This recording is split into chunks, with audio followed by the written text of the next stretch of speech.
All right. I mean, Kai, you must be absolutely furious that they could have found such a horrible trans bigot. Yeah, I just don't know where to start with this. I mean, really, this is such a non-story. And there's so many things to pick up on. Dr. Renee, I'm sorry, but to call this trans actress who's a man. Well, to call them a man is just so insulting. It's just, I can't believe that this stuff is aired. I mean, really. Catherine's written in, though, and Catherine says the man should have been up for the male award. Yes.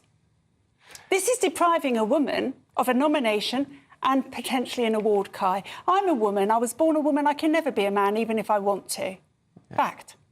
Scientific fact. All right, OK. Lee, thank you very much for that. That's Lee Purvis there, giving us an update on the actress who is called Carla. And Carla Sophia Garçon. And, yes, that was my European attempt. I mean, do you know, it's so insulting. I'm actually going to say it's so insulting as a woman to sit here and be told by a man that it's just insulting for me to defend women. It's actually insulting. There is no way to change your sex, Kai. End of story. But I just don't see why it's so offensive to people like you for people to identify in the way that they choose. And to go ahead to live their lives, They can live their lives how they want. In the way that they choose. How they want. And for you to... No, stop, Kai. They can't take my awards. It's too bad. And Michael, let me tell you something. When you go in for a mammogram, you know, I had to start getting them, I think, at 45. I can't remember when I started getting them. But you go in there, and that's always a scary one, right? Because you're there to look for cancer. I mean, that's the only reason. You go to the GYN for a lot of reasons, but you go there to catch it. So you go, and you put on your little robe, and then they have you sit in a little, like, waiting area. This is where I go in New York. You have to sit in this little waiting area. It's a small little room, and there's maybe 4 or 5 other women also wearing the little robe. We're all there for the same reason. And there's a tension. There's a bonding. There's something kind of lovely about it, to be honest with you, because it's like we're all there for the same thing. We're all hoping for the same result. We're all a little scared we're going to get something else. And then they call you out one by one. You go get the test, and then you got to go back into the waiting room until you get called in by the radiologist who will tell you what the results were. So the whole thing is a little tense. And I do not want to see fucking man sitting in there with me and my fellow women who actually do have things to worry about, who don't. It's hard enough to get in for these visits to the best doctors and go through all this stuff and deal with the insurance, all that. It's absurd to pretend like, how does it affect your life? It affects my life in very vulnerable situations in which I already feel unsteady. Nancy, too bad. That's exactly what they're doing. They are useful idiots like you that are validating ascientific nonsense. There's no such thing as gender identity. Being trans-identifying is a mental illness, a reality that exists only in your head, should not be validated, and specifically not at the expense of people that are just going about their business trying to win sporting tournaments. I care more about human life and people actually. I care about the right to privacy. I care about people surviving and living in this world. Yes, I do. You don't seem to care about the right to privacy of biological women not wanting to share their spaces with biological men. What about them? It's too bad. Women at the Planet Fitness on South New Hope Road were stunned last Thursday to see Christopher Miller in the ladies' locker room. Sources say Miller was harassing women in the gym before the arrest. That's not right. Betty Bryce is upset that Miller reportedly claimed to identify as a woman as a reason to stay in the ladies' locker room. I think a woman should be able to go in a woman's bathroom without a man coming in saying that he's transgender. It's too bad. What has your experience been, Hannah? First of all, talk to us about the decision to peace out of the sport that you loved, and then whether you had any blowback because you deigned to explain why. So there were multiple reasons why I left the sport. It was definitely part of it. The biggest thing that I want to focus on now that I'm out, though, is that it is wrong. It is unfair to have guys racing in the women's sports.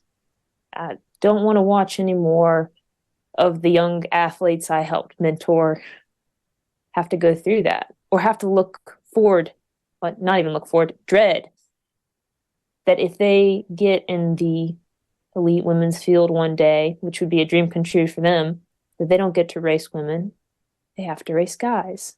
It's too bad. What the trans rights are human rights slogan is meant to mean is that unless you go along with a trans-identified person's identity rather than their actual sex, you are denying their human rights. And they will often say, you're denying my right to exist. Right. So a man who identifies as a woman is like what I said at the beginning of this show. You know, he's petrol, she's diesel. They're both lovely, they're great. When you put them in the right tanks, fantastic. When you put them in the wrong tank, they cause a big problem. So if a man who identifies as a woman takes that as meaning that he can come into women-only spaces, he destroys the women-only spaces. Like, that's just a logical statement. He's a man, so he comes into a woman's space. It's no longer a women-only space. And that doesn't change if he calls himself a woman, because we can't actually turn men into women. Like, he thinks of himself as a woman, but he's not a woman. So it's a problem for all women-only spaces, actually. Like, even the ordinary ones. You have to ask yourself why we have women-only spaces in the first place. And it's always basically comfort, safety, privacy, and dignity.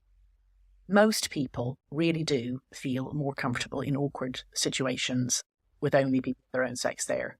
So if you've got to go and have a prostate exam, or you've got to go and have your cervical smear test, called a pap smear in America, you probably want somebody of the same sex as you. If you are a Muslim woman and you want to adjust your head covering, or you want to wash, you're going to have to do that in the presence of other women. And for Orthodox Jewish women, there will also be rules about that.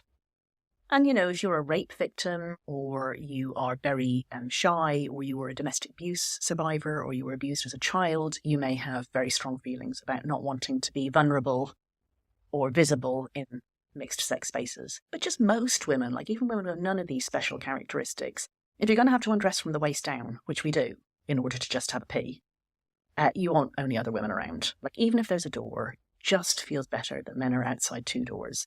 It's too bad. I've got no interest in how someone views their own gender. My question was, why should I, as a female, be forced to get undressed in front of a male? But if we're referring to a trans woman, then that is a woman. No, a trans woman is a biological male. So I'm asking you again, why should I, as a female, be forced to get undressed in front of a biological male? Right, but if somebody has a gender, answer for example... that question.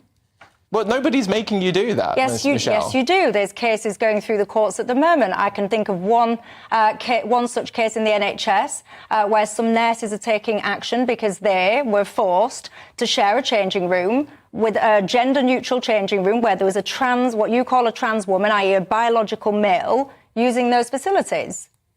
So, yeah, it actually does happen. Right. So I ask you again, why should I, as a biological female, be forced to share and get undressed in front of a biological male? A transgender woman absolutely exists. I don't think it's a figment of your imagination, but I think that they are categorically, biologically male. So therefore, they cannot and should not be able to access female-only spaces. Lots of women like me do not want to have to get dressed and all the rest of it in front of biological men. It's too bad. I think anyone who thinks that, like, this is ridiculous to rehash obviously doesn't know what it's like to feel inferior. To men? To anyone. Inferior, smaller, and then to be told, now get naked. Yeah, these are the people who are like, fight the patriarchy, just not the ones in dresses. Yeah, and then you have to get changed in front of that individual. You fuckers, just, like, fucking pay attention, honestly. Yeah, see, I forgot what I was going to say. I like the analogy of, I think you said it. I don't know if maybe you heard it from somewhere or not. But if you told men instead of a trans man, trans woman coming into the men's room, you have like a Titan-sized ogre coming in. They say that they're men, but they're clearly not men. They're these gigantic ogres. And we're calling you bigots for not wanting to change with them. They're huge. They're beating you up. They're knocking you around. But we're like, what do you mean? You're a bigot. Those ogres should be able to change with you. That's how it feels. Like, well, if he's in a dress, he's not a bad person. Like, okay, go in a changing room with him. Take all your clothes off. See how it goes. Right. That's crazy. But women have had to take the brunt of this for a long time. It's too bad. But that's not all. In addition to losing out on opportunities to Thomas, we also had to share a locker room and change in front of this 6'4", fully intact, naked male. And as I've testified previously, we were not forewarned of this arrangement. We were not asked for our consent, and we did not give our consent to this exposure and to be exploited. It's too bad. 10 is the number of years it's been since I was brutally beaten and raped by a trans-identified male. Up until that point, I was like everybody else, live and let live. Take me one time. This is my first time speaking publicly about this.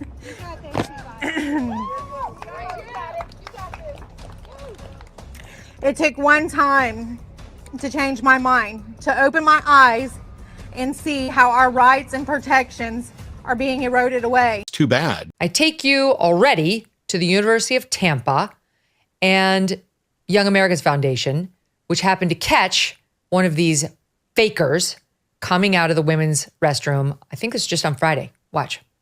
Excuse me, what are you doing in the women's bathroom? I'm sorry? What are you doing in the women's bathroom? I'm peeing. Okay, but you're a man. No. Yes, you are. You are clearly a man, and you were just in the women's bathroom. Do you know how much on the freaking poster telling college students who are uncomfortable, it doesn't matter if they're conservative or liberal, young women who are uncomfortable with what just happened on that video, that it is a Title IX sanctioned policy for you to shut up and take it. Too bad. I am an 18-year-old high school student and wanted to take this time to bring to your attention the current issue with biological men claiming they are women and in turn truly believing that they are entitled to use women's spaces.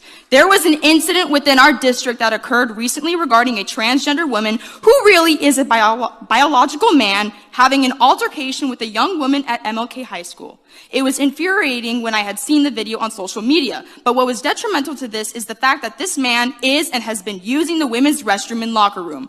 Too bad. My teammates and I were forced to undress in the presence of Leah, a 6'4" tall biological male, fully intact with male genitalia, 18 times per week.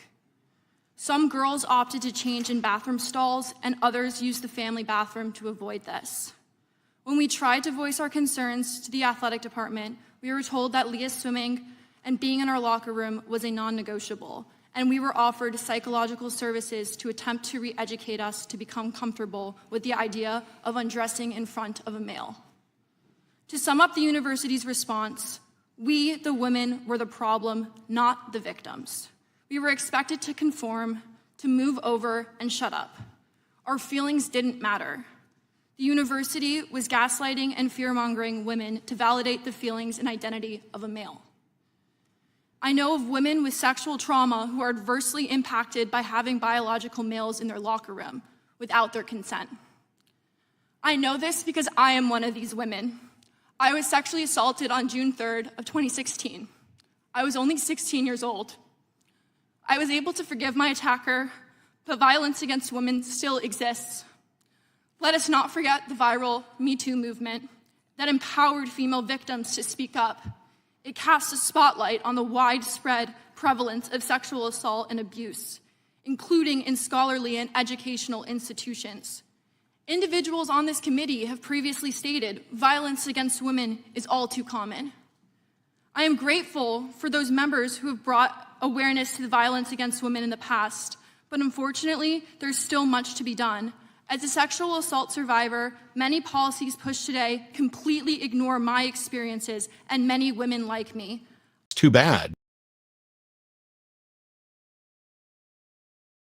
And I cannot shake this awful suspicion that the only reason everybody is talking about transgenders is because white men want to do it. That's right. I just said that. If it was just women that felt that way, or black dudes and Mexican dudes being like, hey, y'all, we feel like girls inside, they'd be like, shut up, nigger, no one asked you how you felt. Come on, everybody, we have strawberries to pick.